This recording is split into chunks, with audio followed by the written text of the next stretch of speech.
നമസ്കാരം മലയാളി വാർത്തയിലേക്ക് സ്വാഗതം. കോൺഫിഡന്റ് ഗ്രൂപ്പ് ചെയർമാൻ CJ റോയിയുടെ അപ്രതീക്ഷിത വിയോഗത്തിന് പിന്നാലെ സിനിമാ മേഖലയുമായി ബന്ധപ്പെടുത്തി ഉയർന്ന ആരോപണങ്ങൾക്കും ബിനാമി ഇടപാട് വാർത്തകൾക്കും അന്ത്യം കുറിച്ചുകൊണ്ട് company managing director TA Joseph രംഗത്ത്. സൂപ്പർ താരം മോഹൻലാലിനും ആന്റണി പെരുമ്പാവൂരിനും കമ്പനിയിൽ നിക്ഷേപമുണ്ടെന്ന പ്രചരണം പച്ചക്കള്ളമാണെന്നും ഇവർ വെറും കുടുംബ സുഹൃത്തുക്കൾ മാത്രമാണെന്നും അദ്ദേഹം വാർത്താ സമ്മേളനത്തിൽ വ്യക്തമാക്കി. മോഹൻലാലുമായി ഒരു തരത്തിലുമുള്ള ബിസിനസ് ഇല്ലെന്നും ആത്മബന്ധമാണ് അതിലേറെ ഉള്ളതെന്നും വ്യക്തമാക്കി. സൗഹൃദത്തിന്റെ പേരിലാണ് മോഹൻലാലും ആന്റണി പെരുമ്പാവൂരും വേട്ടയാടപ്പെടുന്നത് എന്ന് TA ജോസഫ് പറഞ്ഞു.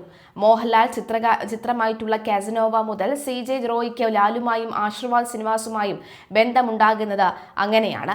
അതൊരു ബിസിനസ് ബന്ധത്തിനപ്പുറം വലിയൊരു ആത്മബന്ധമായി വളരുകയായിരുന്നു. ആന്റണി പെരുമ്പാവൂരിന്റെ സിനിമകൾ ഡോക്ടർ റോയിയുടെ പേര് വെക്കുന്നത് സൗഹൃദം കൊണ്ട് മാത്രമാണ്. ഇതിനായി ആരും പണം വാങ്ങാറില്ല. പാവം മോഹൻലാൽ ഇതൊന്നും അറിഞ്ഞുപോലും കാണില്ല എന്നും പുറത്തു നിന്നുള്ള ഒരാളുടെയും പണം കമ്പനിയിലല്ല, മോഹൻലാലോ ആന്റണിയോ കമ്പനിയിൽ നിക്ഷേപിച്ചിട്ടുമില്ല എന്നും MD കൂട്ടിച്ചേർത്തു. ആദായ നികുതി റെയ്ഡും മരണവും.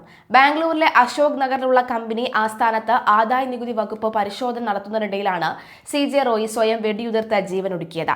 എന്നാൽ ചെയർമാനെ ആരും മാനസികമായി പീഡിപ്പിച്ചിട്ടില്ലെന്നും അന്വേഷണത്തിൽ കമ്പനി തൃപ്തരാണ് എന്നും MD പറഞ്ഞു.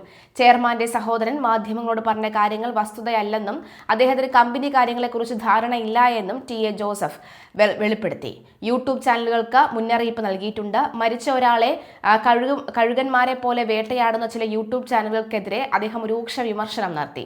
ചെയർമാൻ വളരെ സ്ട്രോങ് ആയ ആളായിരുന്നു. ജീവിതം ആഘോഷമാക്കുക എന്നതായിരുന്നു അദ്ദേഹത്തിന്റെ തിയറി. ആരുടെയും പണം അദ്ദേഹം അടിച്ചു മാറ്റിയിട്ടില്ല. ഇല്ലാത്ത കഥകൾ മെനയുന്നത് നീതീകരിക്കാനാവില്ല. നിക്ഷേപകർക്ക് ആശങ്ക വേണ്ട. സീറോ ഡെബിറ്റ്, അതായത് കടബാധ്യത ഇല്ലാത്ത കമ്പനിയാണ് കോൺഫിഡന്റ് ഗ്രൂപ്പ് എന്ന് അദ്ദേഹം അവകാശപ്പെട്ടു.